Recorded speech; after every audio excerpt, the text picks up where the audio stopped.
अस्सलाम वालेकुम नाजरीन, आप मेरा यूट्यूब चैनल देख रहे हैं। मैं शहराज काज़मी।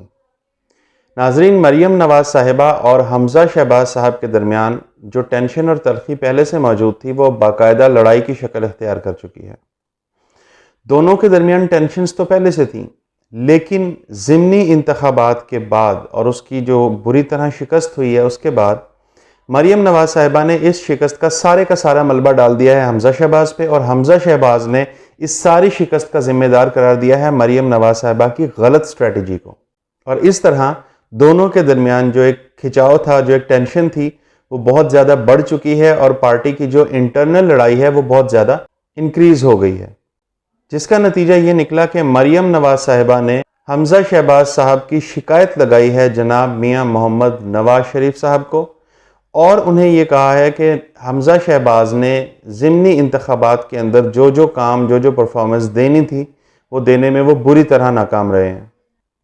तो इस तरह हमज़ा शहबाज साहब की पेशी हो गई है बड़े मियाँ साहब की अदालत में, और इसीलिए हमज़ा शहबाज साहब लंदन तशरीफ़ ले गए हैं। बज़ाहिर उन्होंने कहा है कि उनकी बेटी की तबीयत ख़राब है तो जिसकी वजह से वो लंदन गए हैं, लेकिन ऐसा नहीं है। बेटी की तबीयत ख़राब होना एक बहाना है, हो सकता है थोड़ी बहुत मौसमी असरात की वजह से कोई तबीयत ख़राब भी हो, लेकिन लंदन जाने की असल वजह बड़े मियाँ साहब के सामने पेश होकर अपनी सफाई पेश करना और मरियम नवाज़ साहिबा पे हमज़ा शहबाज साहब के जो इल्ज़ामात हैं उनको जस्टिफाई करना है। सिचुएशन कुछ इस तरह है कि मरियम नवाज़ साहिबा ने मियाँ नवाज शरीफ साहब को हमज़ा शहबाज की 2-3 शिकायतें लगाई हैं, और एक शिकायत यह है कि हमज़ा शहबाज साहब बतौर वज़ीर आला अपनी पंजाब की सीट को नहीं बचा सके। इसमें उनकी बतौर वज़ीर आला नाअहली शामिल है। जो दूसरा इल्ज़ाम है वो ये है कि पूरे की पूरी एडमिनिस्ट्रेशन की सपोर्ट होने के बावजूद, सारी एडमिनिस्ट्रेशन पे कंट्रोल होने के बावजूद हमज़ा शहबाज साहब उस एडमिनिस्ट्रेशन को ज़िमनी इंतखाबात में अच्छे तरीके से यूज़ नहीं कर पाए। अब अगर इस पॉइंट की तह में जाएं तो हमज़ा शहबाज साहब एडमिनिस्ट्रेशन को कैसे यूज़ कर सकते थे? क्या धांधली के लिए यूज़ करना चाहिए था? ये कहना चाह रही हैं मरियम नवाज़ साहिबा। तो ये सवाल मौजूद है बहरहाल कि वो किस किस्म की एडमिनिस्ट्रेशन को किस तरह इस्तेमाल करना चाहती थी मरियम नवाज़ साहिबा। बहरहाल दूसरा इल्ज़ाम यह है कि वो एडमिनिस्ट्रेशन को अच्छे तरीके से यूज़ नहीं कर पाए, जिसकी वजह से उनको इलेक्शन में फ़ायदा नहीं हुआ। जो उनका तीसरा पॉइंट है वो ये है कि हमज़ा शहबाज साहब ने मरियम नवाज़ साहिबा की दी हुई लिस्ट को अपनी काबीना में शामिल नहीं किया, और इसमें जो ख़ास तौर पे पूछा गया है हमज़ा शहबाज साहब से वो नाम है हिना परवेज़ भट्ट साहिबा का, कि उनको काबीना में शामिल क्यों नहीं किया गया था। आप लोगों को मालूम है कि कुछ ख़वातीन पॉलिटिशियंस हैं जिसमें हिना परवेज़ भट्ट साहिबा जो हैं वो पहले नंबर पे हैं, और वो मरियम नवाज़ साहिबा की चापलूसी के अंदर बहुत आगे चली जाती हैं, रिकॉर्ड तोड़ती हैं चापलूसी के।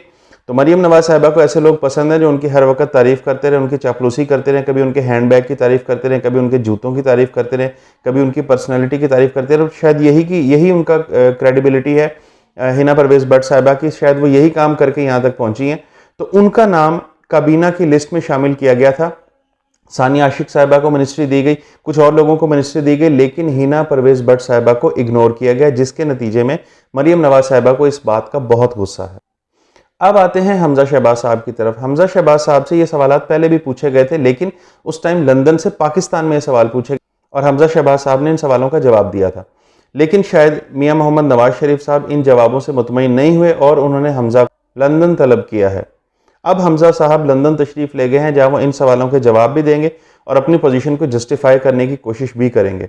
हमज़ा शहबाज साहब ने जो जवाब दिए थे वो एक तो ये था कि बतौर वज़ीर आला मैंने अपनी पूरी कोशिश की, जितना मैं कर सकता था मैंने वो कोशिश की इन इलेक्शंस के अंदर कामयाबी हासिल करने की, लेकिन मरियम नवाज़ साहिबा के वो जो बयानात थे जो उन्होंने लोटों के ख़िलाफ़ दिए थे, उन बयानात ने एक बहुत नेगेटिव रोल प्ले किया ज़िमनी इंतखाबात में नून लीग की नाकामी की सूरत में।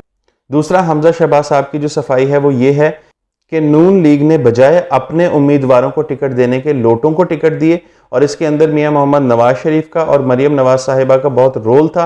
उन लोटों को टिकट देने की वजह से पार्टी का इमेज खराब हुआ और अवाम ने उन लोटों को बुरी तरह रिजेक्ट कर दिया इलेक्शन के अंदर। तो ये उनका दूसरा पॉइंट ऑफ व्यू था। तीसरा, हिना परवेज़ भट्ट साहिबा का जो पॉइंट था कि हिना परवेज़ भट्ट साहिबा को कैबिनेट में शामिल क्यों नहीं किया गया, तो उसकी जस्टिफिकेशन ये है कि इतनी लंबी लिस्ट थी और 13 पार्टियों के लोग थे, जिसके अंदर पीपल्स पार्टी के लोग भी थे, जिसके अंदर नून लीग के अपने लोग थे जिनको टिकट नहीं दे सके थे। उसके बावजूद उनके रिश्तेदारों को या उनके लोगों को अकोमोडेट करना था। उसके अलावा बाकी जो पॉलिटिकल पार्टी सपोर्ट कर रही थी उन सबको भी अकोमोडेट करना था।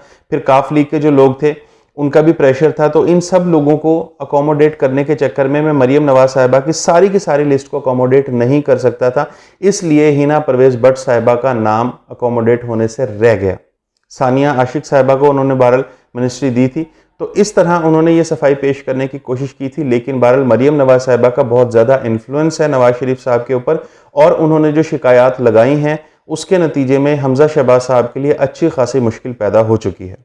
अब देखते हैं कि हमजा शहबाज साहब अपनी इस पोजीशन को जस्टिफाई कर पाते हैं कि नहीं। हमजा शहबाज साहब ने जो स्टांस लिया है उसको वो जस्टिफाई करने में कामयाब होते हैं या नहीं, और आने वाले वक्त के अंदर क्या वो दोबारा चीफ मिनिस्टर के लिए उम्मीदवार होंगे या नहीं, ये आने वाला वक्त बताएगा। ये एक और खबर सुनने में आई है कि शहबाज शरीफ साहब अपने बेटे की इस पेशी की वजह से बहुत परेशान है, और उनको ये बात बहुत ज़्यादा बुरी लगी है कि मरियम नवाज साहिबा के कहने की वजह से हमजा शहबाज साहब को कटहरे में खड़ा कर दिया गया है। तो इस तरह वो अपनी भतीजी के इस स्टांस से काफ़ी ज़्यादा डिस्टर्ब भी हैं। देखते हैं कि आने वाला वक्त क्या हक़ाइक़ सामने लेके आता है। क्या हमजा शहबाज साहब इस मुश्किल से निकलते हैं, या इस सारी की सारी इलेक्शन नाकामी का मलबा उन्हीं के ऊपर फिट किया जाता है। अब तक के लिए इतना ही। अगर आपको ये वीडियो पसंद आई है तो वीडियो को लाइक कीजिए, चैनल को सब्सक्राइब कीजिए और बेल आइकन को भी प्रेस कीजिए। वीडियो और चैनल दोनों को अपने दोस्तों के साथ शेयर करना हरगिज़ ना भूलिएगा। मिलते हैं आपसे इंशाल्लाह अगले व्लॉग।